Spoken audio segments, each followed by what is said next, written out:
ਸਤਿ ਸ਼੍ਰੀ ਅਕਾਲ। ਤੁਸੀਂ ਜੁੜੇ ਹੋਏ ਹੋ ਪੰਜਾਬੀ ਰੇਡੀਓ USA ਦੇ ਨਾਲ ਤੇ ਮੈਂ ਹਾਂ ਪ੍ਰਵੀਨ ਸ਼ਰਮਾ ਲੈ ਕੇ ਹਾਜ਼ਰ ਹਾਂ ਪ੍ਰੋਗਰਾਮ ਖਬਰ ਤੇ ਨਜ਼ਰ। ਖਬਰ ਤੇ ਨਜ਼ਰ ਪ੍ਰੋਗਰਾਮ ਦੇ ਵਿੱਚ ਖਬਰਾਂ ਤੇ ਚਰਚਾ ਕਰਨ ਦੇ ਲਈ ਮੇਰੇ ਨਾਲ ਜੁੜ ਚੁੱਕੇ ਨੇ ਪੰਜਾਬ ਤੋਂ ਪੱਤਰਕਾਰ ਦੀਪਕ ਸ਼ਰਮਾ ਚਨਾਰਥਲ ਜੀ। ਉਹਨਾਂ ਦਾ ਸਵਾਗਤ ਕਰਾਂਗੇ ਪਹਿਲਾਂ, ਫਿਰ ਕਰਾਂਗੇ ਕਿ ਅਹਿਮ ਖਬਰਾਂ ਤੇ ਚਰਚਾ। ਸ਼ਰਮਾ ਜੀ ਸਤਿ ਸ਼੍ਰੀ ਅਕਾਲ, ਸਵਾਗਤ ਹੈ ਜੀ ਪੰਜਾਬੀ ਰੇਡੀਓ ਸਤਿ ਸ਼੍ਰੀ ਅਕਾਲ ਪ੍ਰਵੀਨ ਜੀ, ਸਾਰੇ ਸਰੋਤਿਆਂ ਨੂੰ, ਦਰਸ਼ਕਾਂ ਨੂੰ ਮੇਰੀ ਪਿਆਰ ਭਰੀ ਸਤਿ ਸ਼੍ਰੀ ਅਕਾਲ ਜੀ। ਪ੍ਰੋਗਰਾਮ ਦੇ ਵਿੱਚ ਅੱਗੇ ਵਧਣ ਤੋਂ ਪਹਿਲਾਂ ਧੰਨਵਾਦ ਕਰਦੇ ਚੱਲੀਏ ਸਪਾਂਸਰਸ ਦਾ, ਜਿਹੜੇ ਜ਼ਰੀਆ ਬਣਦੇ ਨੇ ਇਹਨਾਂ ਪ੍ਰੋਗਰਾਮਾਂ ਨੂੰ ਤੁਹਾਡੇ ਤੱਕ ਪਹੁੰਚਾਉਣ ਦੇ ਲਈ। ਖਾਲਸਾ ਇੰਸ਼ੋਰੈਂਸ ਏਜੰਸੀ ਵਾਲੇ, ਜਿਨ੍ਹਾਂ ਤੋਂ ਤੁਸੀਂ ਹਰ ਤਰੀਕੇ ਦੀ ਇੰਸ਼ੋਰੈਂਸ ਲੈ ਸਕਦੇ ਹੋ। ਕਵਰਡ ਕੈਲੀਫੋਰਨੀਆ, ਓਬਾਮਾ ਕੇਅਰ ਬਾਬਤ ਅਮਰੀਕਾ ਭਰ ਦੇ ਵਿੱਚ ਸੇਵਾਵਾਂ ਦਿੰਦੇ ਨੇ। ਕਿਸੇ ਵੀ ਤਰ੍ਹਾਂ ਦੀ ਪਾਲਿਸੀ ਦੇ ਵਿੱਚ ਜੇਕਰ ਚੇਂਜ ਕਰਾਉਣਾ ਜਾਂ ਇੰਸ਼ੋਰੈਂਸ ਲੈਣੀ ਚਾਹੁੰਦੇ ਹੋ ਤਾਂ ਅੱਜ ਹੀ ਡਾਇਲ ਕਰੋ 408-272-2500। ਟਰਕੀਅਨ ਇਮੀਗ੍ਰੇਸ਼ਨ ਲਾ ਫਾਰਮ ਵਾਲੇ, ਜੇ ਟਰਕੀਅਨ ਇਮੀਗ੍ਰੇਸ਼ਨ ਬਾਬਤ ਤੁਹਾਡਾ ਕੋਈ ਸਵਾਲ ਹੈ, ਕੋਈ ਸਲਾਹ ਕਰਨੀ ਹੈ ਤਾਂ ਟੌਰਨੀ ਟਰਕੀਅਨ ਦੇ ਨਾਲ ਤੁਸੀਂ 415-909-0503 ਤੇ ਗੱਲ ਕਰ ਸਕਦੇ ਹੋ। ਗੁਰਦੀਪ ਸਿੰਘ ਬਿਰਦੀ ਕਲੋਵੇ, Satnam Singh Shergill Selma, Jagtar Singh Anandpuri Fremont, Surjit Singh Chahal Yuba City, Gurdeep Singh Gill ਤੇ ਪਰਿਵਾਰ Yuba City, Mandeep Singh Sarabjit Kaur San Jose, Manjit Singh San Jose, ਅਬੇ Sacramento, Miri Piri Seva society Fresno ਤੇ ਜੱਸੀ ਗਿੱਲ ਬੇਕਰਸਫੀਲਡ ਤੋਂ। ਇਹਨਾਂ ਸਾਰੇ ਹੀ ਸਪਾਂਸਰਸ ਦਾ ਬਹੁਤ-ਬਹੁਤ ਧੰਨਵਾਦ। ਤੇ ਜੇਕਰ ਤੁਸੀਂ ਵੀ ਇਹਨਾਂ ਪ੍ਰੋਗਰਾਮਾਂ ਨੂੰ ਸਪਾਂਸਰ ਕਰਨਾ ਚਾਹੁੰਦੇ ਹੋ ਤਾਂ ਸਟੂਡੀਓ ਦਾ ਨੰਬਰ ਹੈ 408-272-5200। ਸ਼ਰਮਾ ਜੀ, ਖਬਰਾਂ ਦੇ ਵੱਲ ਆਈਏ। ਇੱਕ ਖਬਰ ਦੀ ਖਾਸੀ ਚਰਚਾ, ਔਰ ਚਰਚਾ ਹੋਣੀ ਵੀ ਚਾਹੀਦੀ ਹੈ। ਕਹਿੰਦੇ ਵੀ ਭਾਰਤੀ ਸਿੱਖ ਫੌਜੀਆਂ ਦੇ ਲਈ 13,000 ਹੈਲਮਟ ਤਿਆਰ ਹੈ ਤੇ ਇਸ ਗੱਲ ਦੀ ਆਲੋਚਨਾ ਵੀ ਨਾਲੋਂ ਨਾਲ ਹੀ ਸ਼ੁਰੂ ਹੋ ਗਈ ਹੈ। ਬਿਲਕੁਲ ਪ੍ਰਵੀਨ ਜੀ, ਜੇਕਰ ਆਪਾਂ ਇਸ ਹਵਾਲੇ ਨਾਲ ਦੇਖੀਏ ਕਿ ਜਿਹੜੀ ਇਹ ਚਰਚਾ ਬਾਹਰ ਆਈ ਹੈ ਜੀ, ਨਾ ਤਾਂ ਇਹ ਅਧਿਕਾਰਤ ਅਜੇ ਕੋਈ ਪੋਸਟ ਜਾਂ ਕੋਈ ਮਤਲਬ ਕਿ ਨੋਟੀਫਿਕੇਸ਼ਨ ਜਾਂ ਕੋਈ ਹੁਕਮ ਅਜਿਹਾ ਕੋਈ ਵੀ ਤੱਥ ਅਜੇ ਸਾਹਮਣੇ ਨਹੀਂ ਆਇਆ ਜੀ।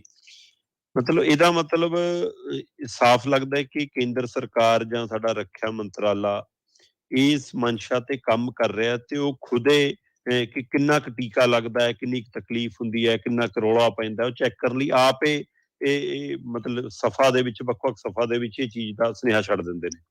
ਜੀ। ਸੋ ਅਧਿਕਾਰਕ ਤੌਰ ਤੇ ਅਜੇ ਕਿਤੇ ਵੀ ਅਜਿਹੇ ਢੰਗ ਨਾਲ ਕੋਈ ਤੱਥ ਸਾਹਮਣੇ ਨਹੀਂ ਆਏ ਕਿ ਹਾਂ ਅਜਿਹਾ ਹੋਣ ਜਾ ਰਿਹਾ।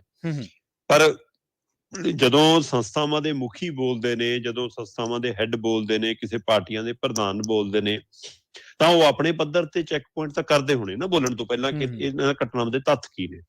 ਸੋ ਜਥੇਦਾਰ ਗਿਆਨੀ ਹਰਪ੍ਰੀਤ ਸਿੰਘ ਹੋਰਾਂ ਦਾ ਬੋਲਣਾ ਹੈ ਨਾ, ਪ੍ਰਧਾਨ ਧਾਮੀ ਹੋਰਾਂ ਦਾ ਬੋਲਣਾ, ਸ਼੍ਰੋਮਣੀ ਅਕਾਲੀ ਦਲ ਦੇ ਪ੍ਰਧਾਨ ਸੁਖਬੀਰ ਬਾਦਲ ਦਾ ਬੋਲਣਾ, ਤਾਂ ਇਹਨਾਂ ਨੇ ਕੀ ਕੇਂਦਰ ਤੋਂ ਕੋਈ ਤਾਲਮੇਲ ਕੀਤਾ ਹੈ, ਉਹਨਾਂ ਨਾਲ ਪਤਾ ਕਰਾਇਆ ਕਿ ਕੀ ਹੋ ਰਿਹਾ। ਸੋ ਜੇਕਰ ਉਹੀ ਜਿਹੇ ਹਵਾਲੇ ਨਾਲ ਖਬਰ ਹੈ ਤਾਂ ਬਿਲਕੁਲ ਤੁਹਾਡੀ ਗੱਲ ਦਰੁਸਤ ਹੈ ਕਿ ਭਾਰਤ ਸਰਕਾਰ ਨੇ 13,000 ਦੇ ਕਰੀਬ ਇਹਨਾਂ ਹੈਲਮਟਾਂ ਦੇ ਆਰਡਰ ਇੱਕ ਤਰ੍ਹਾਂ ਨਾਲ ਦੇ ਦਿੱਤੇ ਨੇ, ਹਨਾ ਜੀ। ਸੋ ਇਹ ਇਸ ਹਵਾਲੇ ਤੋਂ ਮਤਲਬ ਕਿ ਸਾਫ਼ ਹੈ ਕਿ ਕਿਤੇ ਨਾ ਕਿਤੇ ਇਹ ਕਹਾਣੀ ਤਾਂ ਹੈਗੀ ਹੈ ਕਿ ਜਿਹੜੇ 13,000 ਦੇ ਕਰੀਬ 12,730 ਹੈਲਮਟ ਦੇ ਆਰਡਰ ਦਿੱਤੇ ਗਏ ਨੇ। 12,730 ਦੇ ਵਿੱਚੋਂ 8,911 ਹੈਲਮਟ ਕਹਿੰਦੇ ਕਿ ਲਾਰਜ ਸਾਈਜ਼ ਦੇ ਨੇ ਜੀ, ਤੇ 3,819 ਮਤਲਬ ਕਿ ਬਿਗ ਲਾਰਜ ਹੈ, ਬਹੁਤ ਵੱਡੇ ਸਾਈਜ਼ ਦੇ ਨੇ, ਹਨਾ। ਸੋ ਇਹ ਦੋ ਤਰ੍ਹਾਂ ਦੀ ਕੈਟਾਗਰੀ ਬਣਾ ਕੇ ਅਜੇ 12,730 ਆਰਡਰ ਗਿਆ। ਕਹਿੰਦੇ ਕਿ ਉਹ ਇਸ ਤੋਂ ਮਤਲਬ ਕਿ ਅੰਦਾਜ਼ਾ ਲਾਇਆ ਜਾ ਰਿਹਾ ਕਿ ਇਹ ਜਿਹੜੇ ਨੇ ਇਹ ਸਿੱਖਾਂ ਦੇ ਲਈ, ਜਿਹੜੇ ਪਗੜੀਧਾਰੀ ਭਾਰਤੀ ਫੌਜ ਦੇ ਵਿੱਚ ਸਾਡੇ ਸਿੱਖ ਭਾਈਚਾਰੇ ਵੱਲੋਂ ਜਿਹੜੇ ਭਰਤੀ ਹੋਏ ਨੌਜਵਾਨ ਨੇ ਜਾਂ ਸਿੱਖ ਫੌਜੀ ਨੇ, ਉਹਨਾਂ ਦੀ ਪੱਗ ਦੇ ਉੱਤੋਂ ਦੀ ਹੈਲਮਟ ਪਵਾਉਣ ਦੀ ਤਿਆਰੀ ਹੈ। ਤੇ ਮਤਲਬ ਕਿ ਨਹੀਂ ਤਾਂ ਹੁੰਦਾ ਕਿ ਠੀਕ ਹੈ ਤੁਸੀਂ ਜੇ ਪਟਕਾ ਬੰਨਿਆ ਜੀ ਜਾਂ ਪਰਨਾ ਬੰਨਿਆ ਉਹਦੇ ਉੱਤੋਂ ਦੀ, ਉਹ ਕਹਿੰਦੇ ਕਿ ਨਹੀਂ, ਪੱਗ ਪੂਰੀ ਬੰਨੀ ਰਹੂਗੀ ਜੀ। ਮਤਲਬ ਕਿ ਨਹੀਂ ਕੀ ਹੈ ਕਿ ਰੂਟੀਨ ਦੇ ਵਿੱਚ ਪੱਗ ਦੇ ਥੱਲਿਓਂ ਇੱਕ ਬੁਲਟ ਪ੍ਰੂਫ ਕਵਰ ਪਾਇਆ ਜਾਂਦਾ ਜੀ, ਤਾਂ ਕਿ ਜੇਕਰ ਕੋਈ ਅਜਿਹਾ ਕੁਛ ਹੋਵੇ ਵੀ ਤਾਂ ਉਹ ਬੁਲਟ ਪ੍ਰੂਫ ਹੋਵੇ। ਪਰ ਉਹ ਕਹਿੰਦੇ ਕਿ ਉਹ ਕਵਰ ਨਾ ਪੂਰੇ ਸਿਰ ਨੂੰ ਮਤਲਬ ਸੇਫਟੀ ਨਹੀਂ ਦਿੰਦਾ। ਠੀਕ ਹੈ। ਤੇ ਇਸ ਸੇਫਟੀ ਦਾ ਹਵਾਲਾ ਦੇ ਕੇ ਕਿ ਸਾਡੇ ਲਈ ਜਵਾਨਾਂ ਦੀ ਮਤਲਬ ਕਿ ਬਹੁਤ ਲੋੜ ਹੈ ਜੀ, ਇਹ ਜੂਝਦੇ ਨੇ ਜਵਾਨ, ਸੋ ਇਸ ਲਈ ਉਹਨਾਂ ਦੀ ਸੁਰੱਖਿਆ ਦਾ ਵੀ ਧਿਆਨ ਰੱਖਣਾ। ਅਸੀਂ ਤਾਂ ਇਸ ਸੁਰੱਖਿਆ ਦੇ ਨਾਤੇ ਪਹਿਲ ਕਦਮੀ ਕਰ ਰਹੇ ਹਾਂ ਕਿ ਉਹ ਦਸਤਾਰ ਵੀ ਸਜਾਈ ਰੱਖਣ ਤੇ ਦਸਤਾਰ ਦੇ ਉੱਪਰ ਦੀ ਜੀ ਹੈਲਮਟ ਪਾ ਲੈਣ। ਸੋ ਇਹ ਇਸ ਲਈ ਕਹਿੰਦੇ ਕਿ ਪਹਿਲੇ ਪੜਾਅ 'ਚ 12,730 ਮਤਲਬ ਤੁਸੀਂ 13,000 ਕਹਿ ਸਕਦੇ ਹੋ ਕਿ 13,000 ਜਿਹੜੇ ਨੇ ਇਹ ਹੈਲਮਟਾਂ ਦਾ ਸਿੱਖ ਫੌਜੀਆਂ ਦੇ ਲਈ ਜਿਹੜੇ, ਪਰ ਜਦੋਂ ਆਪਾਂ ਸਿੱਖ ਮਰਿਆਦਾ ਦੇਖਦੇ ਹਾਂ ਤਾਂ ਜੀ। ਉਹਦੇ ਵਿੱਚ ਮਤਲਬ ਦਸਤਾਰ ਕੋਈ ਕੱਪੜਾ ਨਹੀਂ ਹੈ। ਹੂੰ। ਦਸਤਾਰ ਇੱਕ ਸਾਡੀ ਪਹਿਚਾਣ ਹੈ, ਇੱਕ ਜੀ। ਧਾਰਮਿਕ ਚਿੰਨ੍ਹ ਵੀ ਹੈ, ਇੱਕ ਪ੍ਰਤੀਕ ਵੀ ਹੈ ਨਾ। ਸੋ ਹੂੰ। ਇਸ ਲਈ ਉਹਦੇ ਨਾਲ ਫਿਰ ਇਹ ਹਵਾਲਾ ਹੁੰਦਾ ਕਿ ਨਹੀਂ ਜੀ, ਉਹਦੇ ਨਾਲ ਲੋ ਟੌਪ ਜਾਂ ਕਿਸੇ ਵੀ ਤਰ੍ਹਾਂ ਦੀ ਕੋਈ ਟੋਪੀ ਉਹ ਮਨਜ਼ੂਰ ਨਹੀਂ। ਹੂੰ। ਸੋ ਹੁਣ ਇਹਨੂੰ ਲੈ ਕੇ ਦੋਹਰੀ ਇਹ ਚਰਚਾ ਮਤਲਬ ਕਿ ਸਿੱਖ ਸੰਗਠਨਾਂ 'ਚ ਵੀ ਤੁਰ ਪਈ ਹੈ ਕਿ ਕੀ ਇਹਨੂੰ ਅੰਮ੍ਰਿਤਧਾਰੀ ਨਾਲ ਜੋੜਿਆ ਜਾਵੇ ਹੂੰ, ਜਾਂ ਹੂੰ। ਸਿੱਧੀ ਕੱਲੀ ਦਸਤਾਰ ਨਾਲ ਜੋੜਿਆ ਜਾਵੇ। ਜੀ, ਜੀ, ਕੁਝ ਧਿਰਾਂ ਇਸ ਗੱਲ ਨਾਲ ਸੋਚਦੀਆਂ ਨੇ ਕਿ ਜਿਹਨੇ ਅੰਮ੍ਰਿਤ ਛਕਿਆ ਜੀ। ਉਹ ਤਾਂ ਇਹ ਜਿਹੇ ਨਿਯਮ ਦੀ ਗੱਲ ਕਰ ਸਕਦਾ ਕਿ ਠੀਕ ਹੈ ਜੀ, ਮੈਂ ਇਹਦੇ ਉੱਪਰ ਮਤਲਬ ਕਿ ਕਿਸੇ ਵੀ ਤਰ੍ਹਾਂ ਦਾ ਟੋਪ ਨਹੀਂ ਪਾਉਣਾ, ਕਿਸੇ ਤਰ੍ਹਾਂ ਉਹ ਨਹੀਂ ਪਾਉਣਾ। ਤੇ ਕਹਿੰਦੇ ਕਿ ਜੇ ਤੁਸੀਂ ਸਿਰਫ ਇਹਨੂੰ ਨਾਮ ਨਾਲ ਜੋੜਦੇ ਹੋ ਹੂੰ, ਹੂੰ। ਤੇ ਫਿਰ ਆਪਾਂ ਚੰਡੀਗੜ੍ਹ ਦੇ ਵਿੱਚ ਪਿਛਲੇ ਦਿਨੀ ਅਸੀਂ ਇੱਕ ਵਿਵਾਦ ਦੇਖਿਆ ਸੀਗਾ ਚੰਡੀਗੜ੍ਹ ਦੇ ਵਿੱਚ, ਜਦੋਂ ਬੀਬੀਆਂ ਦਾ ਸਵਾਲ ਆਇਆ ਜੀ।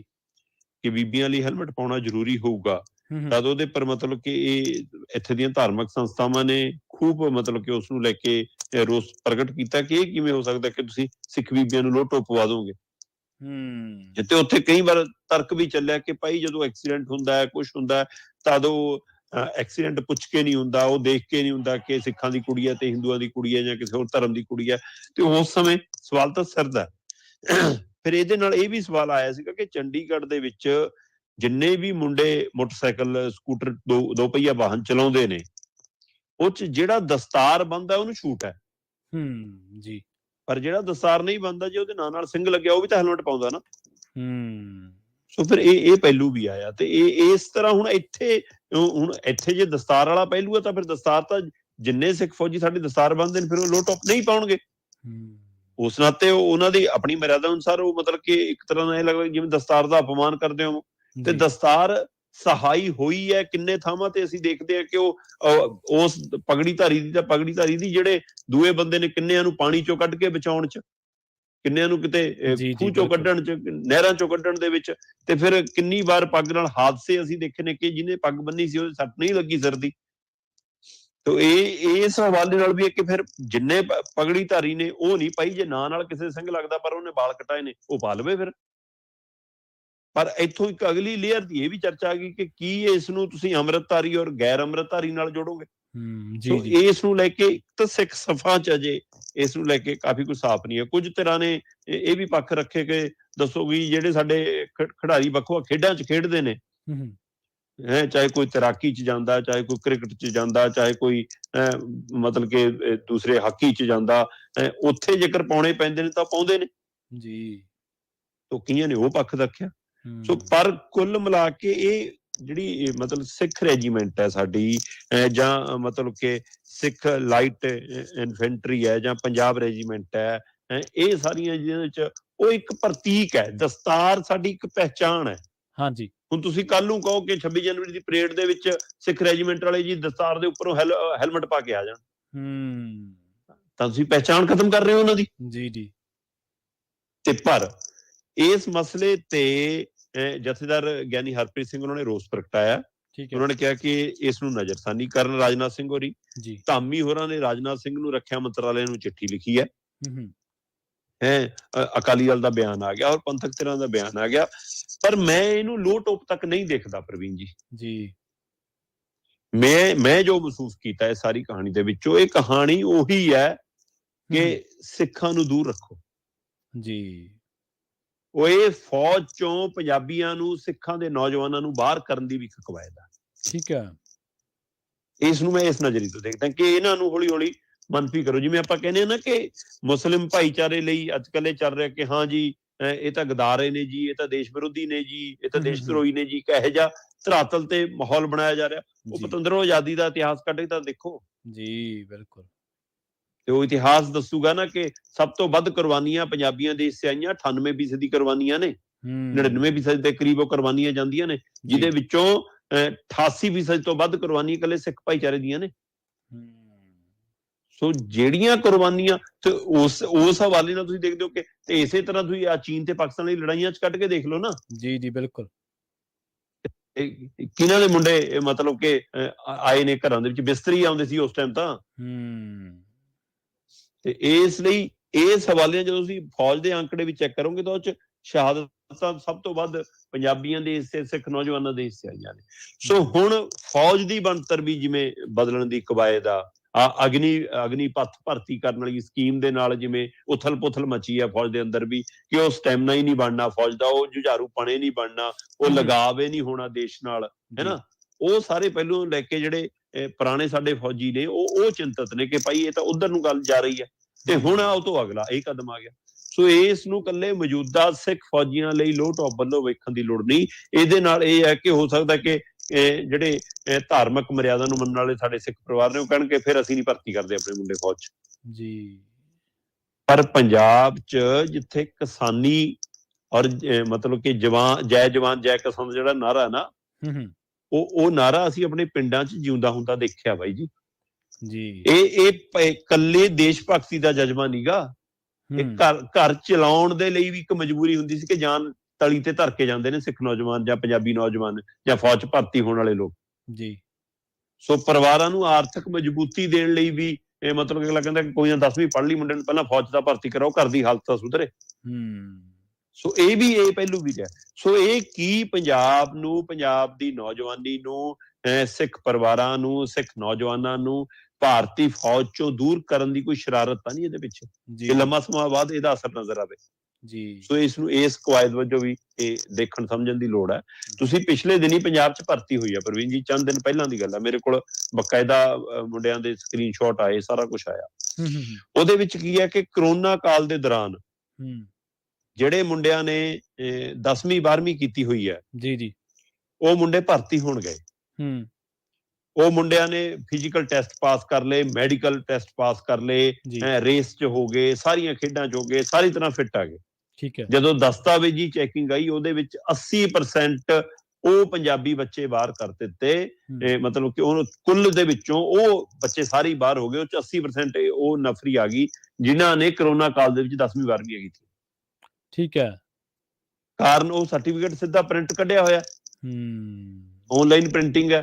ਕਹਿੰਦੇ ਜੀ ਇਹਦੇ ਪਰ ਨਾ ਬੋਰਡ ਦੀ ਮੋਹਰ ਹੈ ਜੀ, ਨਾ ਬੋਰਡ ਦੇ ਦਸਤਖਤ ਹੈ ਜੀ, ਇਹ ਨਹੀਂ ਤੁਹਾਡਾ ਮਾਨਤਾ ਪ੍ਰਾਪਤ। ਉਹ ਕਹਿੰਦੇ ਜੀ ਤੁਸੀਂ ਬੋਰਡ ਤੋਂ ਚੈੱਕ ਕਰਾ ਲਓ, ਤੁਸੀਂ ਉਹਨਾਂ ਦੀ ਵੈਬਸਾਈਟ ਤੇ ਜਾ ਕੇ ਚੈੱਕ ਕਰ ਲਓ ਜੀ।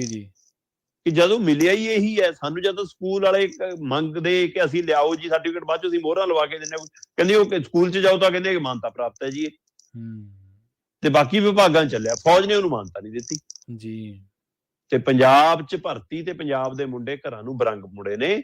ਇਹ ਇਸ ਤੋਂ ਅੰਦਾਜ਼ੇ ਲਾਓ ਕਿ ਕੀ ਇਹ ਉਸੇ ਕੜੀ ਦੇ ਵਿੱਚ ਹੈ ਅਗਲਾ ਕਦਮ, ਜਾਂ ਸੱਚਮੁੱਚ ਸੁਰੱਖਿਆ ਦਾ ਫਿਕਰ ਹੈ। ਸੋ ਕਿਤੇ ਸਿੱਖਾਂ ਨੂੰ ਭਾਰਤੀ ਫੌਜ ਚੋਂ, ਪੰਜਾਬੀਆਂ ਨੂੰ ਭਾਰਤੀ ਫੌਜ ਚੋਂ ਮਨਫੀ ਕਰਨ ਦੀ ਸ਼ਰਾਰਤਾਂ ਨਹੀਂ, ਇਸ ਨੂੰ ਇਸ ਨਜ਼ਰੀ ਤੋਂ ਸਮਝਣ ਦੀ ਲੋੜ ਹੈ ਜੀ। ਬਿਲਕੁਲ ਬਿਲਕੁਲ, ਕਈ ਪੱਖਾਂ ਤੋਂ ਇਸ ਗੱਲ ਨੂੰ ਵਿਚਾਰਿਆ ਜਾ ਰਿਹਾ, ਪਰ ਜਦੋਂ ਤੋਂ ਇਹ ਤਸਵੀਰ ਸਾਹਮਣੇ ਆਈ ਹੈ ਉਦੋਂ ਤੋਂ ਇਹਦੀ ਆਲੋਚਨਾ ਬਹੁਤ ਜ਼ਿਆਦਾ ਵੱਡੇ ਪੱਧਰ ਤੇ ਹੋ ਰਹੀ ਹੈ, ਔਰ ਚਰਚਾ ਵੀ ਵੱਡੇ ਪੱਧਰ ਤੇ ਹੋ ਰਹੀ ਹੈ ਕਿ ਆਖਿਰ ਇਹਨੂੰ ਦੇਖਿਆ ਕਿਹੜੇ ਪਾਸੇ ਤੋਂ ਜਾਵੇ। ਆਪਾਂ ਅਗਲੀ ਖਬਰ ਦੇ ਵੱਲ ਵਧੀਏ ਸ਼ਰਮਾ ਜੀ, ਤੇ ਗੱਲ ਕਰੀਏ ਵਿਦੇਸ਼ੀ ਨਾਗਰਿਕਤਾ ਲੈਣ ਦੀ, ਜਿਹੜੀ ਇਸ ਵੇਲੇ ਭਾਰਤ ਦੇ ਵਿੱਚ ਦੌੜ ਲੱਗੀ ਹੋਈ ਹੈ ਕਿਉਂਕਿ ਹਾਲਾਤ ਉਹ ਜਿਹੇ ਨੇ। ਇੱਕ ਖਬਰ ਇਹ ਗੱਲ ਕਹਿੰਦੀ ਹੈ ਕਿ ਰੋਜ਼ਾਨਾ 500 ਭਾਰਤੀ ਵਿਦੇਸ਼ੀ ਨਾਗਰਿਕਤਾ ਲੈ ਲੈਂਦੇ ਆ, ਕੀ ਇਹ ਸੱਚ ਹੈ ਜੀ? ਬਿਲਕੁਲ ਪ੍ਰਵੀਨ ਜੀ, ਇਹ ਗੱਲ ਦਰੁਸਤ ਹੈ ਕਿ ਇਸ ਮੌਕੇ NRI ਸੰਮੇਲਨ ਹੋਇਆ ਭਾਰਤ ਦੇ ਵਿੱਚ, ਤੇ ਇੰਦੌਰ ਦੇ ਵਿੱਚ ਉਹ ਸੰਮੇਲਨ ਹੁੰਦਾ ਹੈ, ਮੋਦੀ ਜੀ ਉਹਨੂੰ ਸੰਬੋਧਨ ਕਰਦੇ ਨੇ, ਹੈਨਾ, ਤੇ ਉਹਦੇ ਵਿੱਚ ਉਹ ਮਤਲਬ ਗੁਣਗਾਨ ਕਰਦੇ ਨੇ ਭਾਰਤੀਆਂ ਦਾ ਕਿ ਦੇਖੋ, ਪਰ ਦੂਸਰੇ ਪਾਸੇ ਫਿਰ ਰਾਸ਼ਟਰਪਤੀ ਆਉਂਦੇ ਨੇ, ਇੱਧਰ ਪੰਜਾਬ ਦੇ ਮੁੱਖ ਮੰਤਰੀ ਦਮ ਭਰਦੇ ਨੇ ਕਿ ਵਿਦੇਸ਼ਾਂ ਤੋਂ ਸਾਡੇ ਮੁੰਡੇ ਘਰਾਂ ਨੂੰ ਪਰਤ ਰਹੇ ਨੇ, ਜਾਂ ਵਿਦੇਸ਼ੀ ਵੀ ਇੱਥੇ ਆਉਣਗੇ ਵਾਪਸ, ਤੁਸੀਂ ਦੇਖਿਓ ਨੌਕਰੀਆਂ ਮੰਗਿਆ ਕਰਨਗੇ ਤੋਂ, ਹੈ ਨਾ। ਤੇ ਪਰ ਜਦੋਂ ਮੈਂ ਹਕੀਕਤ ਚੈੱਕ ਕਰਨ ਲਈ ਕੁਝ ਅੰਕੜੇ ਫਰੋਲ ਰਿਹਾ ਸੀ, ਤਦੋਂ ਅੰਕੜੇ ਬੜੇ ਮਤਲਬ ਫਿਕਰਮੰਦੀ 'ਚ ਪਾਉਂਦੇ ਨੇ ਕਿ ਇੱਕ ਤਾਂ ਹੈ ਪੰਜਾਬ ਤੋਂ, ਵੱਖ-ਵੱਖ ਸੂਬਿਆਂ ਤੋਂ, ਭਾਰਤ ਤੋਂ ਵਿਦੇਸ਼ ਨੂੰ ਜਾਣ ਦੀ ਕਾਹਲ, ਉਹਦੇ ਪਿੱਛੇ ਕਿੰਨੇ ਹੀ ਕਾਰਨ ਸਮਝ ਆਉਂਦੇ ਨੇ ਕਿ ਸਾਡਾ ਰੁਜ਼ਗਾਰ ਦਾ ਕਾਰਨ ਹੈ, ਸਾਡਾ ਸਿੱਖਿਆ ਦਾ ਕਾਰਨ ਹੈ, ਸਾਡਾ ਜਵਾਨੀ ਨੂੰ ਨਸ਼ਿਆਂ ਤੋਂ ਬਚਾਉਣ ਦਾ ਅਸੀਂ ਹਵਾਲਾ ਦਿੰਦੇ ਹਾਂ, ਅਸੀਂ ਇੱਥੇ ਸੜਕ ਹਾਦਸਿਆਂ ਤੋਂ ਬਚਾਉਣ ਦਾ ਹਵਾਲਾ ਦਿੰਦੇ ਹਾਂ, ਅਸੀਂ ਆਰਥਿਕ ਤੇ ਸਮਾਜਿਕ ਮਜ਼ਬੂਤੀ ਦਾ ਹਵਾਲਾ ਦਿੰਦੇ ਹਾਂ, ਕਿੰਨੇ ਹਵਾਲਿਆਂ ਨਾਲ ਅਸੀਂ ਆਪਣੇ ਬੱਚਿਆਂ ਨੂੰ ਬਾਹਰ ਭੇਜਦੇ ਹਾਂ। ਸੋ ਜਿਹੜਾ ਪ੍ਰਵਾਸ ਕਿਸੇ ਸਮੇਂ ਸਿਰਫ ਰੁਜ਼ਗਾਰ ਦੇ ਲਈ ਸੀਗਾ, ਉਹ ਹੁਣ ਮਤਲਬ ਕਿ ਜਵਾਨੀ ਨੂੰ ਤੁਰਨ ਦੇ ਨਾਲ ਪੂਰਾ ਹੀ ਉਹ ਘਰ ਖਾਲੀ ਹੁੰਦੇ ਨੇ। ਫਿਰ ਉਹ ਅੱਗੇ ਉਧਰੋਂ ਪੈਸਾ ਵੀ ਆਉਂਦਾ ਸੀ ਤੇ ਬੰਦਾ ਵੀ ਮੁੜਦਾ ਸੀ, ਹੁਣ ਇੱਧਰ ਵਾਲਾ ਪੈਸਾ ਵੀ ਉਧਰ ਨੂੰ ਜਾ ਰਿਹਾ ਤੇ ਬੰਦੇ ਵੀ ਉਧਰ ਨੂੰ ਜਾ ਰਹੇ ਨੇ। ਪਰ ਉੱਥੇ ਤੱਕ ਤਾਂ ਇਹ ਉਹ ਹੈ ਕਿ ਜਿਹੜੇ ਲੋਕ ਜਾਂਦੇ ਨੇ ਬਾਅਦ ਚੋਂ ਕੁਝ ਪੜ੍ਹ ਕੇ ਮੁੜੇ ਆਉਣਗੇ ਜਾਂ ਕੁਝ ਨਹੀਂ ਮੁੜਨਗੇ, ਕੁਝ ਉੱਥੇ ਐਡਜਸਟ, ਪਰ ਜ਼ਿਆਦਾਤਰ ਦੀ ਮਾਨਸਾ ਹੀ ਹੁੰਦੀ ਕਿ ਇੱਕ ਵਾਰ ਚਲੇ ਗਏ ਫਿਰ ਨਹੀਂ ਮੁੜਨਾ। ਉਹ ਭਗਵੰਤ ਮਾਨ ਦਾ ਹੀ ਹੁੰਦਾ ਸੀ ਚੁਟਕਲਾ, ਕਹਿੰਦਾ ਕਿ ਬਾਬਾ ਵੀਜ਼ਾ ਮੰਗਦਾ ਕਿ ਬਾਬੇ ਕਿੰਨੇ ਦੇਰ ਦਾ ਦਈਏ, ਕਹਿੰਦਾ ਦੇਣ ਨੂੰ ਤਾਂ ਤੁਸੀਂ ਅੱਧੇ ਘੰਟੇ ਦੇ ਦਿਓ, ਮੈਂ ਕਿਹੜਾ ਵਾਪਸ ਆਉਣਾ, ਇੱਕ ਵਾਰ ਜਹਾਜ਼ ਚੜ੍ਹਨਾ ਜੀ। ਸੋ ਇਸ ਲਈ ਉਹ ਕਵਾਇਤ ਹੈਗੀ ਆ। ਪਰ ਜਿਸ ਕਦਰ ਨਰਿੰਦਰ ਮੋਦੀ ਹੋਰੀ ਦਮ ਭਰ ਰਹੇ ਸੀਗੇ ਕਿ ਹਾਂ ਮਤਲਬ ਕਿ ਅਸੀਂ ਪ੍ਰਵਾਸੀ ਭਾਰਤੀਆਂ ਨੂੰ ਨਾਲ ਜੋੜ ਰਹੇ ਹਾਂ, ਅਸੀਂ ਦੇਖੋ ਕਿਵੇਂ ਇੱਕ ਚੇਨ ਬਣਾ ਦਿੱਤੀ, ਪਰ ਦੂਸਰੇ ਪਾਸੇ ਹਕੀਕਤ ਇਹ ਆ ਕਿ ਨਿਤ ਦਿਨ ਔਸਤਨ 500 ਭਾਰਤੀ ਵਿਦੇਸ਼ੀ ਨਾਗਰਿਕਤਾ ਲੈਂਦਾ ਹੈ। ਔਸਤਨ ਹਰ ਰੋਜ਼ 500 ਭਾਰਤੀ ਭਾਰਤ ਦੀ ਨਾਗਰਿਕਤਾ ਛੱਡ ਰਿਹਾ ਜੀ। ਇਹ ਵੱਡਾ ਸਵਾਲ ਹੈ। ਤੁਸੀਂ ਇਹ ਦੇਖੋ ਕਿ ਮੈਂ ਦੇਖ ਰਿਹਾ ਸੀਗਾ ਕਿ ਹਰ ਸਾਲ ਕਰੀਬ 1 ਲੱਖ ਤੋਂ ਵੱਧ ਮਤਲਬ ਕਿ ਬੰਦਾ ਨਾਗਰਿਕਤਾ ਛੱਡ ਰਿਹਾ ਔਸਤਨ। ਅੱਜ ਦੀ ਤਰੀਕ ਦੇ ਵਿੱਚ ਇਹ ਗਿਣਤੀ 1,83,000 ਤੋਂ ਉੱਪਰ ਚਲੀ ਗਈ ਹੈ ਜੀ। 2021 ਦੇ ਵਿੱਚ 2011 ਦੇ ਵਿੱਚ ਇਹ ਗਿਣਤੀ 1,22,000 ਸੀ। 2012 ਦੇ ਵਿੱਚ ਵੀ 1,20,000 ਦੇ ਕਰੀਬ ਲੋਕਾਂ ਨੇ ਭਾਰਤੀ ਨਾਗਰਿਕਤਾ ਛੱਡੀ ਹੈ ਜੀ। 2013 ਚ ਗਿਣਤੀ ਵੱਧ ਕੇ 1,31,000 ਹੋ ਗਈ। 2015 ਦੇ ਵਿੱਚ ਇਹ ਗਿਣਤੀ 2015 ਦੇ ਵਿੱਚ ਇਹ ਗਿਣਤੀ 1,31,000 ਰਹੀ, ਫਿਰ 2016 ਚ 1,41,000 ਨੂੰ ਟੱਪ ਗਈ। ਠੀਕ ਹੈ। 2017 ਚ ਫਿਰ 1,33,000 ਤੋਂ ਵੱਧ ਲੋਕਾਂ ਨੇ ਭਾਰਤੀ ਨਾਗਰਿਕਤਾ ਛੱਡੀ ਹੈ। 18 ਚ 1,34,000 ਤੋਂ ਵੱਧ ਛੱਡੀ ਹੈ। 2019 ਦੇ ਵਿੱਚ 1.5 ਲੱਖ ਦੇ ਕਰੀਬ 1,44,000 ਤੋਂ ਵੱਧ। 2020-21 ਕਰੋਨਾ ਕਾਲ ਵਾਲੇ ਦੌਰ ਨੇ, ਪਰ 2020 ਦੇ ਵਿੱਚ ਵੀ 85,000 ਤੋਂ ਵੱਧ ਲੋਕਾਂ ਨੇ ਭਾਰਤੀ ਨਾਗਰਿਕਤਾ ਛੱਡ ਕੇ ਵਿਦੇਸ਼ੀ ਨਾਗਰਿਕਤਾ ਲਈ ਹੈ। ਔਰ 2021 ਦੇ ਵਿੱਚ 1,63,000 ਤੇ ਆ 2022 ਲੰਘੇ ਬਰੇ ਦੇ ਵਿੱਚ 1,83,000, ਮਤਲਬ 2 ਲੱਖ ਦੇ ਕਰੀਬ ਨੂੰ ਔਸਤ ਪਹੁੰਚ ਰਹੀ ਹੈ ਹਰ ਸਾਲ ਜੀ। ਤੇ ਇੱਥੋਂ ਹਿਸਾਬ ਲਾ ਲਓ, ਇਹ ਕੇਂਦਰ ਸਰਕਾਰ ਨੇ ਲੋਕ ਸਭਾ ਦੇ ਵਿੱਚ 9 ਦਸੰਬਰ 2022 ਨੂੰ ਡਾਟਾ ਦਿੱਤਾ ਹੈ। ਉਹ ਡਾਟਾ ਹੈ, ਇਹ ਕੋਈ ਤੁਹਾਡਾ ਮੇਰਾ ਜਾਂ ਪ੍ਰਾਈਵੇਟ ਏਜੰਸੀ ਦਾ ਕਿਸੇ ਦਾ ਕੋਈ ਜਾਂ ਟਰੈਵਲਿੰਗ ਏਜੰਸੀਆਂ ਦਾ ਕੋਈ ਡਾਟਾ ਨਹੀਂਗਾ।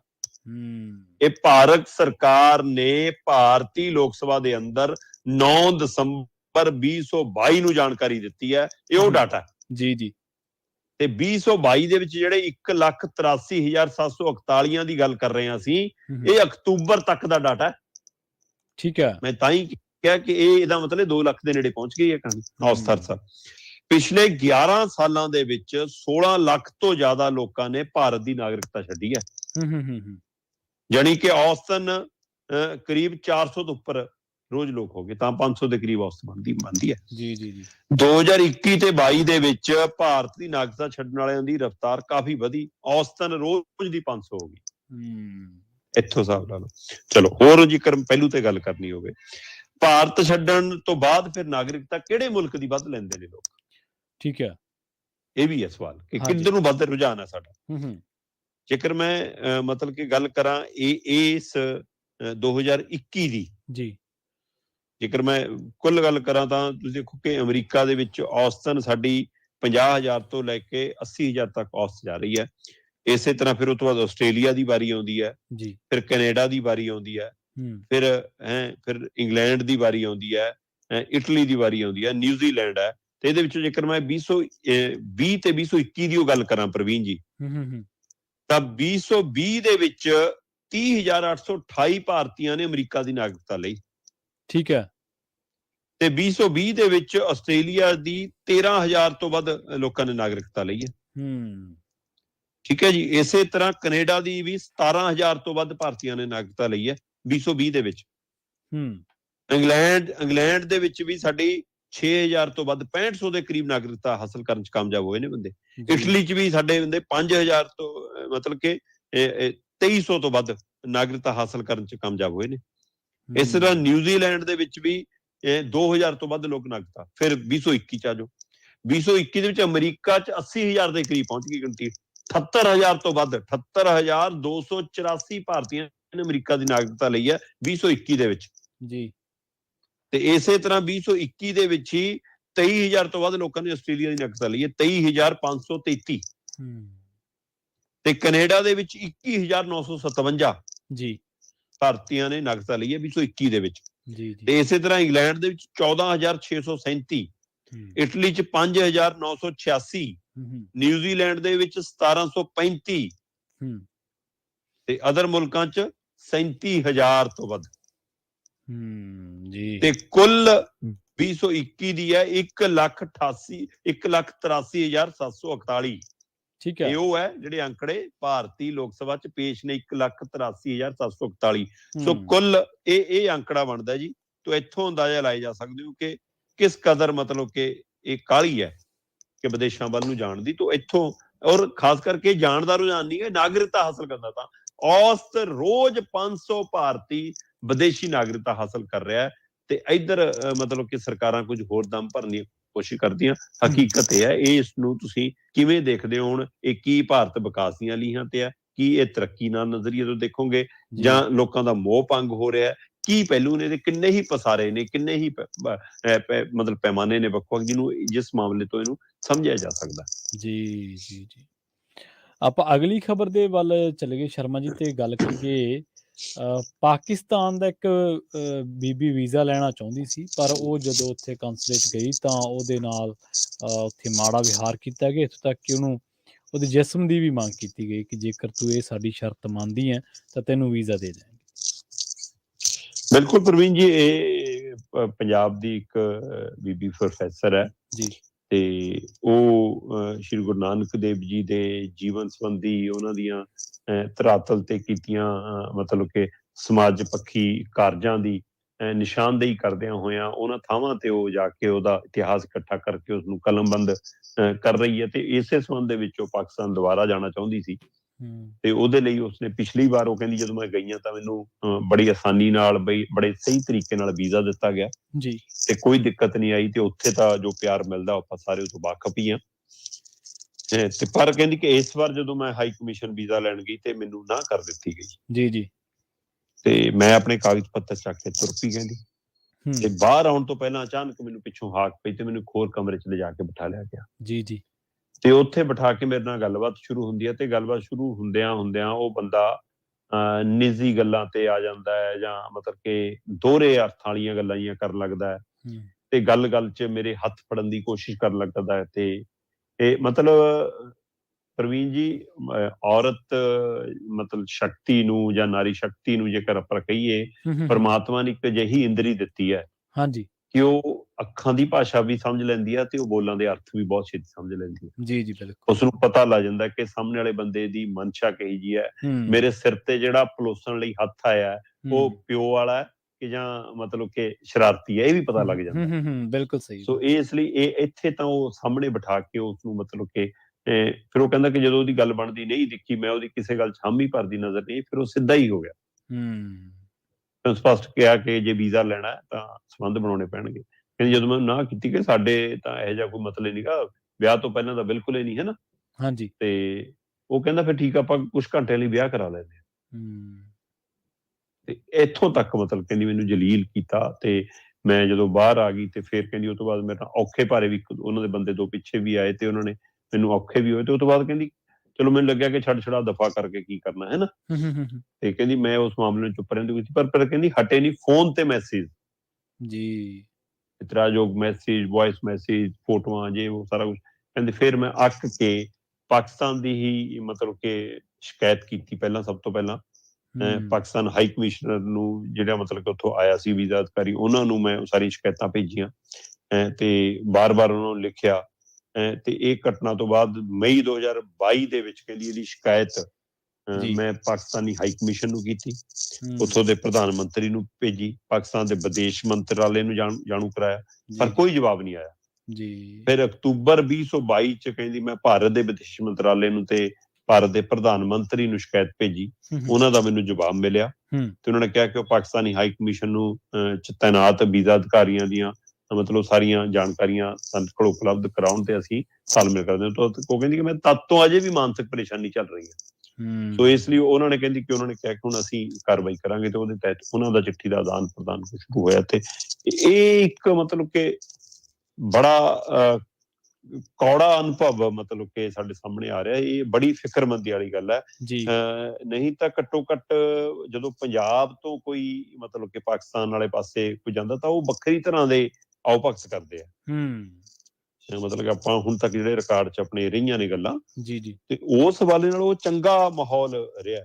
ਕੀ ਹੁਣ ਇਹ ਜਿਹੜਾ ਅਧਿਕਾਰੀ ਨੇ ਇਹਦੇ ਨਾਲ ਕੀਤੀ ਹੈ, ਹੋ ਸਕਦਾ ਕਿ ਉਹ ਕਿਸੇ ਹੋਰ ਮਨਸ਼ਾ ਦਾ ਹੋਵੇ ਜਾਂ ਕੋਈ ਹੋਰ ਉਹਦੀ ਮਾਨਸਿਕਤਾ ਹੋਵੇ, ਜਾਂ ਉਹਦੇ ਪਿੱਛੇ ਕੀ ਪਹਿਲੂ ਖੜਾ ਹੈ, ਤੇ ਇਹ ਜਾਂ ਫਿਰ ਮਤਲਬ ਕਿ ਬੰਦਾ ਭਟਕਦਾ, ਜਦੋਂ ਭਟਕਦਾ ਫਿਰ ਉਸਨੂੰ ਕੋਈ ਸਤਬੁੱਧ ਨਹੀਂ ਰਹਿੰਦੀ। ਸੋ ਇਹ ਉਹਦਾ ਹਵਾਲਾ, ਜਾਂ ਕੋਈ ਇੱਕ ਕਿੜ ਕੱਢਣ ਦੀ ਕੋਸ਼ਿਸ਼ ਹੈ।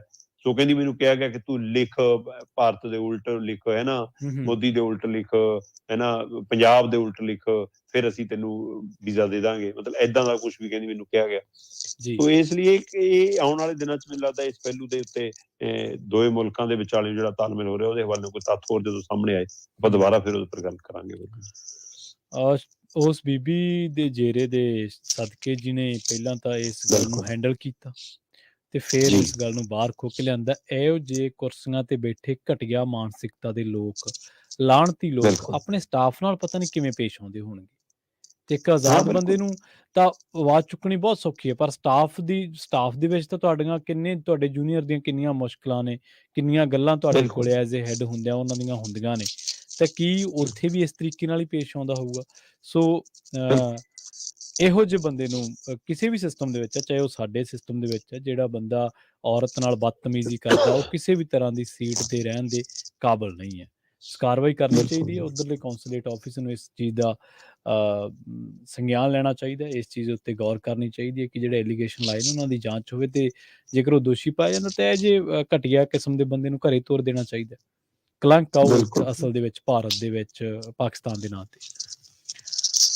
ਅਗਲੀ ਖਬਰ ਦੇ ਵੱਲ ਵਧੀਏ ਸ਼ਰਮਾ ਜੀ, ਤੇ ਗੱਲ ਕਰੀਏ ਪੰਜਾਬ ਸਰਕਾਰ ਦੀ। ਪੰਜਾਬ ਸਰਕਾਰ ਨੂੰ ਹੁਣ ਹਾਈ ਕੋਰਟ ਤੋਂ ਹੁਕਮ ਮਿਲਿਆ ਕਿ ਕਿਸਾਨਾਂ ਦੇ ਧਰਨੇ ਟੋਲਾਂ ਤੋਂ ਚੁਕਵਾਓ, ਤੇ ਆਪਾਂ ਦੇਖਿਆ ਅਦਾਲਤੀ ਹੁਕਮਾਂ ਦੀ ਪਾਲਣਾ ਕਰਨ ਦੇ ਵਿੱਚ ਕਈ ਵਾਰੀ ਬਹੁਤ ਅੱਗੇ ਲੰਘ ਜਾਂਦੇ ਆ। ਜ਼ੀਰੇ ਵੀ ਦੇਖ ਚੁੱਕੇ ਹੋ ਤੁਸੀਂ, ਤੇ ਲਤੀਫਪੁਰੇ ਵੀ ਦੇਖ ਚੁੱਕੇ ਆ ਜੀ। ਬਿਲਕੁਲ ਪ੍ਰਵੀਨ ਜੀ, ਬਕਾਇਦਾ ਤੌਰ ਤੇ ਜਿਹੜੇ ਟੋਲ ਕਿਸਾਨਾਂ ਨੇ ਮੁਕਤ ਕਰਾਏ ਹੋਏ ਨੇ ਲੋਕਾਂ ਲਈ, ਉਸ ਨੂੰ ਲੈ ਕੇ ਮਤਲਬ ਸ਼ਿਕਾਇਤ ਪਹੁੰਚਦੀ ਹੈ ਪੰਜਾਬ ਹਰਿਆਣਾ ਹਾਈ ਕੋਰਟ ਪੰਜਾਬ ਸਰਕਾਰ ਨੂੰ 13 ਟੋਲ ਪਲਾਜ਼ਿਆਂ ਤੋਂ ਕਿਸਾਨੀ ਧਰਨੇ ਹਟਾਉਣ ਦੇ ਹੁਕਮ ਦਿੰਦੀ ਹੈ ਕਿ ਇਹਨਾਂ ਨੂੰ ਤਾਮੀਲ ਕੀਤਾ ਜਾਵੇ ਤੇ ਤੁਰੰਤ ਟੋਲ ਮੁਕਤ ਕਰਾਏ ਜਾਣ। ਤੇ ਵਸੂਲੀ ਹੈ ਜਿਹੜੀ, ਮਤਲਬ ਉਹ ਇਹ ਵੀ ਦੋਸ਼ ਉਹ ਚਲਾਏ ਜਾ ਰਹੇ ਨੇ ਕਿ ਕਿਸਾਨ ਜੀ ਪੈਸੇ ਆਪ ਵਸੂਲਦੇ ਨੇ ਟੋਲ ਦੇ ਜੀ। ਪਹਿਲਾਂ ਇਹੋ ਜਿਹੇ ਹਲਕੇ ਤੇ ਘਟੀਆ ਦੋਸ਼ ਵੀ ਮਤਲਬ ਲੱਗ ਰਹੇ ਨੇ ਜਥੇਬੰਦੀਆਂ ਦੇ, ਜਦੋਂ ਕਿ ਸਾਰੇ ਲੋਕਾਂ ਨੂੰ ਪਤਾ ਕਿ ਜਦੋਂ ਆਪਾਂ ਲੰਘਦੇ ਹਾਂ ਤਾਂ ਸਾਡੇ ਲਈ ਕਿਵੇਂ ਉਹ ਟੋਲ ਖਿਲਾ ਦਿੰਦੇ ਨੇ। ਉਹ ਆਪ ਵਿਚਾਰੇ ਧਰਨਿਆਂ ਤੇ ਬੈਠੇ ਨੇ, ਆਪ ਠੰਡ 'ਚ ਬੈਠੇ ਨੇ, ਹਨਾ, ਤੇ ਉਹਨਾਂ ਦੀਆਂ ਮੰਗਾਂ ਤੇ ਤਾਂ ਗੌਰ ਹੀ ਨਹੀਂ ਕੋਈ ਕਰਦਾ। ਤੇ ਇਸ ਪਹਿਲੂ ਨੂੰ ਲੈ ਕੇ ਮਤਲਬ ਕਿ ਆਹ ਨਵਾਂ ਇੱਕ ਦੋਸ਼ ਲਾ ਕੇ ਕਿ ਉਹ ਆਪਣੀ ਗੈਰ ਕਾਨੂੰਨੀ ਵਸੂਲੀ ਕਰੀ ਜਾ ਰਹੇ ਨੇ ਜੀ, ਉੱਥੇ ਉਹ ਟੋਲ ਦੀਆਂ ਪਰਚੀਆਂ ਉਹ ਕੱਟੀ ਜਾਂਦੇ ਨੇ ਜੀ। ਅਜਿਹੇ ਦੋਸ਼ ਲਾ ਕੇ ਮਤਲਬ ਕਿ ਉਹਨਾਂ ਨੂੰ ਉਠਾਉਣ ਦੀ ਕਵਾਇਦ ਦੇ ਵਿੱਚ ਹੁਕਮ ਦਿੱਤਾ ਗਿਆ, ਤੇ ਨਾਲ ਹੀ ਇਹ ਵੀ ਦਮ ਭਰਿਆ ਗਿਆ ਕਿ ਸਾਡੇ ਜਿਹੜੇ ਪੈਸੇ ਦੀ ਵਸੂਲੀ ਹੈ ਉਹ ਵੀ ਪੂਰੀ ਕਰਾਈ ਜਾਵੇ। ਉਹ ਕਹਿੰਦੇ ਕਿ 4 ਜਨਵਰੀ ਤੱਕ ਹੀ ਟੋਲ ਬੰਦ ਹੋਣ ਨਾਲ 26.60 ਕਰੋੜ 26 ਕਰੋੜ 60 ਲੱਖ ਰੁਪਇਆ ਦਾ ਨੁਕਸਾਨ ਹੋ ਗਿਆ ਸੀ, ਜਿਹੜਾ ਹੁਣ ਤੱਕ ਕਰੀਬ 30 ਕਰੋੜ ਤੱਕ ਪਹੁੰਚ ਗਿਆ ਕਹਿੰਦੇ। ਤੇ ਸਾਨੂੰ ਉਹਦੀ ਅਦਾਇਗੀ ਕਰੇ ਪੰਜਾਬ ਸਰਕਾਰ, ਤੇ ਸਾਰੇ ਟੋਲ ਜਿਹੜੇ 13 ਟੋਲ ਪਲਾਜ਼ੇ ਜਿਹੜੇ ਨੈਸ਼ਨਲ ਹਾਈਵੇ ਤੇ ਆਉਂਦੇ ਨੇ, ਹੈਨਾ, ਉਹਨਾਂ ਨੂੰ ਸਾਰਿਆਂ ਨੂੰ ਟੋਲ ਮੁਕਤ ਕਰਾਵੇ, ਤੇ ਇਹਦੀ ਹਦਾਇਤ ਕੀਤੀ ਹੈ। ਤੇ ਹੁਣ ਦੇਖਦੇ ਆ ਜੀ, ਕਦੇ ਵੀ ਐਕਸ਼ਨ ਮੋਡ 'ਚ ਆ ਸਕਦੇ ਆ ਜੀ ਪੰਜਾਬ ਸਰਕਾਰ, ਸਾਡੀ ਪੁਲਿਸ ਭੇਜ ਦੇਵੇ ਉੱਥੇ ਡਾਂਗਾ ਫਿਰ। ਸੋ ਇਸ ਲਈ ਕਿਉਂਕਿ ਚੀਫ ਸੈਕਟਰੀਆਂ ਕੋਲ, ਮੁੱਖ ਮੰਤਰੀ ਕੋਲ, ਪੰਜਾਬ ਸਰਕਾਰ ਕੋਲ, IPS PCS IAS ਅਧਿਕਾਰੀਆਂ ਲਈ ਤਾਂ ਮੀਟਿੰਗਾਂ ਕਰਨ ਲਈ ਸਮਾਂ ਹੈਗਾ, ਪਰ ਜੇਕਰ ਕਿਸਾਨਾਂ ਦੀ ਗੱਲ ਹੋਵੇ ਤਾਂ ਸਮਾਂ ਨੀਗਾ ਜੀ। ਜੇਕਰ ਮਜ਼ਦੂਰਾਂ ਦੀ ਗੱਲ ਹੋਵੇ ਤਾਂ ਡਾਂਗ ਮਾਰ ਕੇ ਭਜਾ ਦਿਓ, ਉਹਨਾਂ ਲਈ ਸਮਾਂ ਨੀਗਾ। ਲਤੀਫਪੁਰ ਵਾਲਿਆਂ ਦੀ ਅਸੀਂ ਗੱਲ ਨਹੀਂ ਕਰਨੀ, ਜੀਰੇ ਵਾਲਿਆਂ ਕਹਿੰਦੀ ਅਸੀਂ ਮੂੰਹ ਨਹੀਂ ਕਰਨਾ, ਬਹਿਬਲ ਕਲਾਂ ਬਰਗਾੜੀ ਕਾਂਡ ਦੇ ਮਾਮਲੇ 'ਚ ਧਰਨਾ ਲੱਗੀ ਜਾਵੇ, ਅਸੀਂ ਇਨਸਾਫ ਨਹੀਂ ਦਿਵਾਉਣ ਲਈ ਜਦੋਜਹਿਦ ਕਰਨੀ। ਸੋ ਉਹਨਾਂ ਲਈ ਸਮਾਂ ਨਹੀਂ ਹੈਗਾ। ਸੋ ਇਸ ਲਈ ਹੁਣ ਆਹ ਕਾਰਵਾਈ ਕਦੇ ਵੀ ਪੈਣ ਦਾ ਖਤਰਾ ਖੜਾ ਹੈ ਕਿ ਟੋਲਾਂ ਦੇ ਉੱਤੇ ਕੋਈ ਪੁਲਿਸ ਐਕਸ਼ਨ ਲੈ ਸਕਦੀ ਹੈ, ਕਿਸਾਨਾਂ ਨਾਲ ਧੱਕਾ ਮੁੱਕੀ ਹੋ ਸਕਦੀ ਆ, ਉੱਥੋਂ ਉਹਨਾਂ ਨੂੰ ਭਜਾਉਣ ਦੀ ਕਵਾਇਦ ਦੇ ਵਿੱਚ ਕੋਈ ਡੰਡਾ ਹੋ ਸਕਦਾ ਹੈ। ਸੋ ਇਸ ਦੇ ਉੱਤੇ ਹੁਣ, ਪਰ ਮੈਨੂੰ ਲੱਗ ਰਿਹਾ ਕਿ ਜਿਹੀ ਜਿਹੀਆਂ ਸਖਤੀਆਂ ਦੇ ਫੈਸਲੇ ਆ ਰਹੇ ਨੇ, ਇਹ ਟੋਲ ਮੁਕਤੀ ਲਈ ਇੱਕ ਬੜੇ ਸੰਘਰਸ਼ ਦਾ ਰਾਹ ਬਣ ਸਕਦੇ ਨੇ, ਬੜੇ ਸੰਘਰਸ਼ ਦਾ ਕਾਰਨ ਬਣਦਾ। ਆਉਂਦੇ ਦਿਨਾਂ ਦੇ ਵਿੱਚ ਮੈਨੂੰ ਲੱਗਦਾ ਕਿ ਟੋਲ ਮੁਕਤੀ ਲਈ ਦੇਸ਼ ਭਰ ਦੇ ਵਿੱਚ ਇੱਕ ਆਵਾਜ਼ ਉੱਠਣ ਵਾਲੀ ਹੈ। ਪ੍ਰਵੀਨ ਜੀ ਜੀ ਜੀ। ਅਗਲੀ ਖਬਰ ਦੇ ਵੱਲ ਵਧੀਏ ਸ਼ਰਮਾ ਜੀ, ਤੇ ਗੱਲ ਕਰੀਏ ਅਗਲੇ ਮਸਲੇ ਦੀ। ਪੰਜਾਬ ਦੇ ਚੀਫ ਸੈਕਟਰੀ ਹੋਣਗੇ ਮੁੱਖ ਚੋਣ ਅਧਿਕਾਰੀ ਜੀ। ਪ੍ਰਵੀਨ ਜੀ, ਪੰਜਾਬ ਦੇ ਵਿੱਚ ਨਗਰ ਕੌਂਸਲਾਂ, ਨਗਰ ਪੰਚਾਇਤਾਂ ਦੀ ਮਿਆਦ ਜਨਵਰੀ ਦੇ ਪਹਿਲੇ ਹਫ਼ਤੇ ਮੁੱਕ ਗਈ। ਠੀਕ ਹੈ ਜੀ। ਤੇ 4 ਨਗਰ ਨਿਗਮ ਨੇ ਜਿਨ੍ਹਾਂ ਦੀ ਮਿਆਦ ਜਨਵਰੀ ਦੇ ਆਖਰੀ ਹਫ਼ਤਿਆਂ 'ਚ ਆ ਕੇ ਮੁੱਕ ਜਾਣੀ ਹੈ ਜੀ। ਸੋ ਕੁੱਲ ਮਿਲਾ ਕੇ ਨਗਰ ਨਿਗਮ, ਨਗਰ ਕੌਂਸਲ, ਨਗਰ ਪੰਚਾਇਤਾਂ, ਇਹਨਾਂ ਦੀਆਂ ਚੋਣਾਂ ਨੇ ਜਿਹੜੀਆਂ ਉਹ ਸਮਝ ਲਓ ਪੈਂਡਿੰਗ ਹੋ ਗਈਆਂ। ਜੀ ਜੀ। ਤੇ ਕੋਈ ਵੀ, ਆਪਾਂ ਅੱਗੇ ਵੀ ਕਿੰਨੀ ਵਾਰ ਗੱਲ ਕੀਤੀ ਆ ਕਿ ਕੋਈ MLA MP ਦੀ ਸੀਟ ਖਾਲੀ ਹੋ ਜਾਵੇ ਤਾਂ 6 ਮਹੀਨੇ ਤੋਂ ਵੱਧ ਵਕਫਾ ਨਹੀਂ ਰਹਿੰਦਾ। ਇੱਥੇ ਪੰਚਾਇਤੀ ਚੋਣਾਂ ਨੂੰ ਜਿੰਨੀ ਦੇਰ ਹੈ ਲਟਕਾ ਲਓ, ਨਗਰ ਕੌਂਸਲ ਦੀਆਂ ਚੋਣਾਂ ਨੂੰ ਜਿੰਨੀ ਦੇਰ ਹੈ ਲਟਕਾ ਲਓ, SGPC ਦੀਆਂ ਚੋਣਾਂ ਕਰਾਓ ਹੀ ਨਾ ਸਾਲਾਂ ਬੱਧੀ। ਜੀ ਜੀ। ਸੋ ਇੱਕ ਤਾਂ ਇਹ ਨਿਯਮ ਸਹੀ ਹੋਣਾ ਚਾਹੀਦਾ ਕਿ ਭਾਈ ਸਾਰੀਆਂ ਚੋਣਾਂ 6 ਮਹੀਨੇ ਦੇ ਅੰਦਰ ਅੰਦਰ ਹੋਣਗੀਆਂ, 6 ਮਹੀਨੇ ਤੋਂ ਵੱਧ ਵਕਫਾ ਨਹੀਂ, ਕੋਈ ਅਹੁਦਾ ਖਾਲੀ ਨਹੀਂ ਰਹੂਗਾ। ਇਸੇ ਤਰ੍ਹਾਂ ਸਰਕਾਰੀ ਪੋਸਟਾਂ 'ਚ ਹੋਣਾ ਚਾਹੀਦਾ। ਹੁਣ ਮੌਜੂਦਾ ਸਰਕਾਰ ਇਹੀ ਰੌਲਾ ਪਾਈ ਜਾਂਦੀ ਹੈ ਕਿ ਅਸੀਂ ਨੌਕਰੀਆਂ ਦੇ ਰਹੇ ਹਾਂ ਜੀ, ਜਦੋਂ ਕਿ ਉਹ ਖਾਲੀ ਪੋਸਟਾਂ ਭਰ ਰਹੀਆਂ, ਅਜੇ ਨੌਕਰੀਆਂ ਨਹੀਂ ਦੇ ਰਹੇ। ਸੋ ਖਾਲੀ ਪੋਸਟਾਂ ਨੂੰ ਵੀ ਉਹ ਐਂ ਚਾਹ ਰਹੇ ਨੇ ਕਿ ਅਸੀਂ ਨੌਕਰੀ, ਚਲੋ ਲੋਕਾਂ ਲਈ ਰਾਹਤ ਹੈ ਕਿ ਜੇ ਕਿਸੇ ਦਾ ਬੱਚੇ ਦਾ ਖਾਲੀ ਪੋਸਟ ਦੇ ਉੱਤੇ ਵੀ ਜਵਾਕ ਐਡਜਸਟ ਦੋ ਲਈ ਤਾਂ ਨੌਕਰੀ ਹੋ ਮਿਲੀ ਇਹਨਾਂ ਨੂੰ ਤਾਂ। ਸੋ ਪਰ ਇਹ ਮਿਆਦ ਕਿਉਂ ਨਹੀਂ ਫਿਕਸ ਕਿ 6 ਮਹੀਨੇ ਤੋਂ ਵੱਧ ਕੋਈ ਵੀ ਪੋਸਟ ਵੀ ਖਾਲੀ ਨਹੀਂ ਰਹੇਗੀ, ਚਾਹੇ ਉਹ ਮਾਸਟਰ ਦੀ ਹੈ, ਚਾਹੇ ਕਲਰਕ ਦੀ ਹੈ, ਚਾਹੇ ਉਹ ਪ੍ਰਿੰਸੀਪਲ ਦੀ ਹੈ, ਚਾਹੇ ਉਹ ਬਿਜਲੀ ਵਿਭਾਗ 'ਚ ਹੈ, ਚਾਹੇ ਉਹ ਮਾਲ ਵਿਭਾਗ 'ਚ ਹੈ, ਚਾਹੇ ਉਹ ਕਿਤੇ ਹੈ, ਚਾਹੇ ਉਹ ਪਟਵਾਰੀ ਹੈ, ਚਾਹੇ ਉਹ ਲੰਬੜਦਾਰ। ਸੋ ਕਿਉਂ ਇਹ ਤੈਅ ਕਿਉਂ ਨਹੀਂ ਗਾ ਕਿ 6 ਮਹੀਨੇ ਤੋਂ ਵੱਧ ਕੋਈ ਪੋਸਟ ਖਾਲੀ ਨਹੀਂ ਜੀ। ਪਿੰਡਾਂ ਦੇ ਪਟਵਾਰ ਖਾਨਿਆਂ 'ਚ ਪਟਵਾਰੀਆਂ ਨੇ ਲਿਸਟ ਲਾਤੀ ਹੈ ਕਿ ਇਹਨਾਂ ਪਿੰਡਾਂ ਦਾ ਕੋਈ ਪਟਵਾਰੀ ਨਹੀਂ ਹੈ। ਬਿਲਕੁਲ ਲੱਗੀ ਹੈ ਫਿਰ ਜੀ। ਇਹ ਕੀ ਹੈ?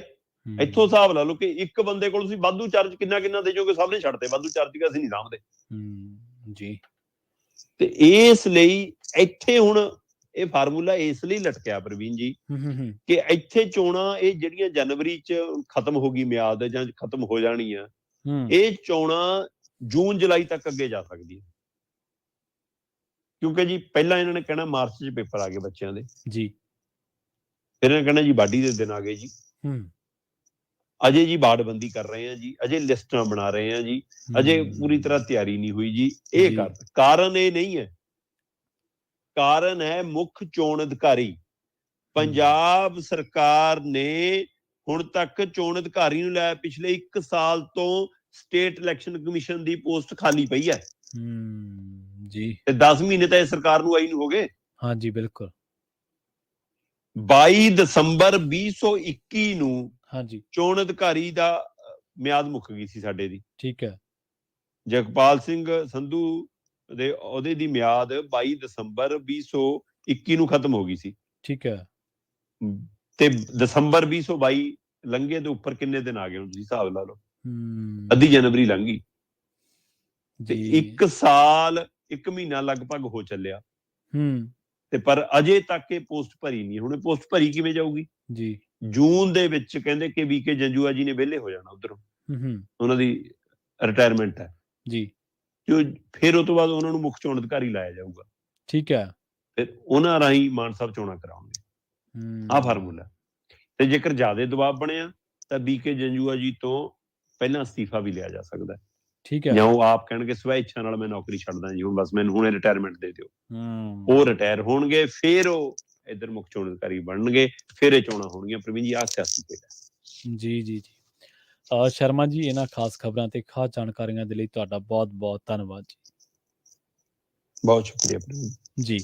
ਸੋ ਪ੍ਰੋਗਰਾਮ ਖਬਰ ਦੇ ਵਿੱਚ ਆਪਣੇ ਨਾਲ ਜੁੜੇ ਸਨ ਦੀਪਕ ਸ਼ਰਮਾ ਚਨਾਰਥਲ ਜੀ, ਜਿਨ੍ਹਾਂ ਦੇ ਨਾਲ ਆਪਾਂ ਕੀ ਅਹਿਮ ਖਬਰਾਂ ਨੂੰ ਲੈ ਕੇ ਚਰਚਾ ਕੀਤੀ ਹੈ।